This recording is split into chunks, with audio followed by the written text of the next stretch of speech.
William, hello. I've got your sketches up. Good job. This is this is great. I love these. I love these ideas. I really do. I think your imagination is really go and it's great because as you're you should have fun with your projects. You really should, especially something like this. This is wide open. It's got tremendous potential for as a portfolio piece. So it's really something that you're showing your interest, and you're showing your interests obviously based on your introduction. And I think that the diversity here is pretty good, all within kind of the same general genre, but nonetheless pretty cool. The one thing I want to mention is don't get stuck though. Don't get stuck in future projects throughout this class, with the same type of genre. I probably don't even need to mention it. I'm sure you know that. But anyways, let's start looking at the work. So the one thing I want to mention is the orientation of this poster here. Now, don't forget this 18 by 24, 18. In graphic design, it's always the width first. So I'm sorry, was that 18 by 24? Yeah, it was. It was 18 by 24. So the width would be 18. The length would be 24. So that would have to be kind of shown in your sketches. I think these ones are more oriented towards 18 by 24. This one is not. This one is 24 width. So this is a horizontal layout, and then we're asking for a vertical layout being the 18-inch width by the 24-inch height.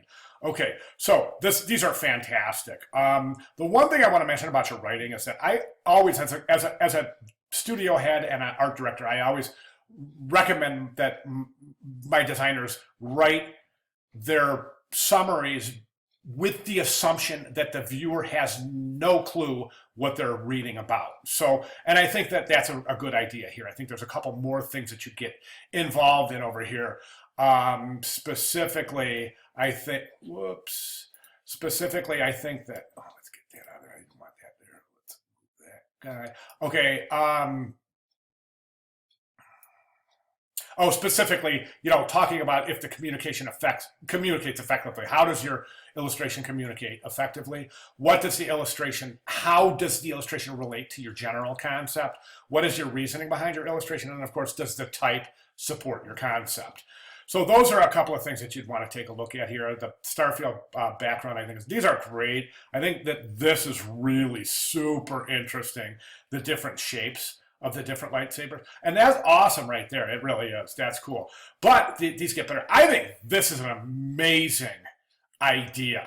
Vitruvian, man, I think this is so cool. I love it. I think it's going to be so fun. Evolution of the bat suit. I'm not sure exactly how you're going to do this. I know you're saying you're going to talk about how the bat suit changed over the years. Vitruvian, man, that's so cool. Good thinking.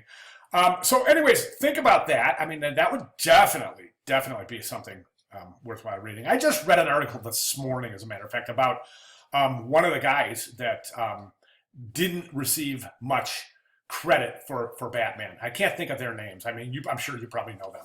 I know my kids do, but not the main guy, but the other guy. And he was the one that was responsible for giving Batman the cape and the cowl, and also for Robin too. So interesting stuff. It was in The Week, the magazine The Week. So if you want to review that's great. But anyways, that's where I found it. Just read it this morning. This is great. I think this has so much potential.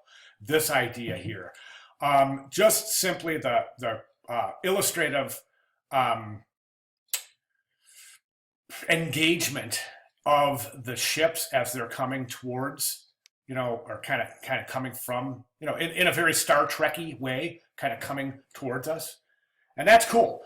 So the one thing, though, I would mention is this, and I don't know if your take is on this, but as kind of a Trekkie, I don't like it when they mix old Star Trek with new Star Trek. So in other words, you've got your old Star Trek, you've got your aliens from the old Star Trek, Klingons, Romulans, of course. And then the Borg and the Cardassians and the Ferengi, and all, they're all from new Star Trek Next Generation. So, boy, I don't know. Do you think it's good to mix them, or do you think it would be best to keep, you could have the Romulan, you could have the Bird of Prey, the Klingons, you could have, I'm trying to think, I'm hanging up a little bit of brain lock right now. I'm trying to think of some of the other aliens in the original Star Trek. But they're out there. There's plenty of them. And I know as soon as I'm done with this recording, I'll go, oh, yeah, and then so and so, and then so and so. But anyways, I hope you get my point. It's up to you. It's strictly up to you. This would be your decoration, your decorative typeface or your display face for your headlines there, and then don't forget, your subheads and your body copy. Don't forget we have the type requirements there. So, and then this piece right here, my only comment here is I would not stack type. It's not a good practice typographically. It's just, it never works well. I don't ever do it, and I typically recommend that students don't. So maybe you want to rethink that. But that's the wrong orientation anyway. Remember, that's the horizontal orientation that we can't use. All right. So, anyways, those are my comments. Great job. Really, really showing some great imagination here. Creativity is off the chart. Can't wait to see where this goes. Any questions before Sunday? Give me a holler. Feel free to give me a holler. I'll be glad to expound on what I've already included. All right. Fantastic job. Thanks.